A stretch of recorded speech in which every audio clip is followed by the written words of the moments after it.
রাজনৈতিকভাবে মমতা বন্দ্যোপাধ্যায়ের হাত থেকে ক্ষমতা যাওয়ার আশঙ্কা নয়, কিন্তু ক্ষমতা হারানোর আশঙ্কাও কি মমতা বন্দ্যোপাধ্যায়কে তাড়া করছে না?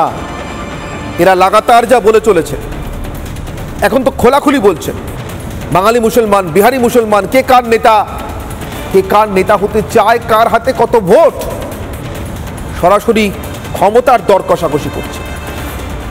এই ক্ষমতা রাখতে চেয়ে তোষণ, আর তোষণ পেতে পেতে মানে তুষ্ট হতে হতে, ক্ষমতার জন্য তুষ্ট হতে হতে, ক্ষমতা পাইয়ে দেওয়ার জন্য, ক্ষমতা ভোগ করার জন্য তুষ্ট হতে হতে, আর তুষ্ট করতে করতে কেউ যদি হঠাৎ মনে করে আমার হাতেই যখন এত ক্ষমতা, তখন তুষ্ট হওয়ার জন্য অন্য কারোর উপর নির্ভর করার কি দরকার, নিজেকেই নিজে তুষ্ট করি।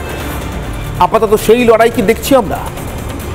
আমি এর আগেও একদিনকে এই আশঙ্কা নিয়ে অনির্বাণের অগ্নিবাণের দীর্ঘ বিতর্ক করেছিলাম।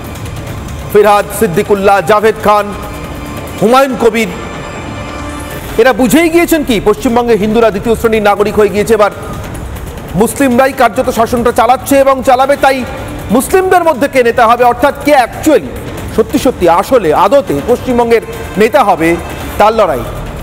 তাই মেজরিটি সেভি মেজরিটি হওয়ার এমন ভয়ঙ্কর আস্ফালনার ইচ্ছা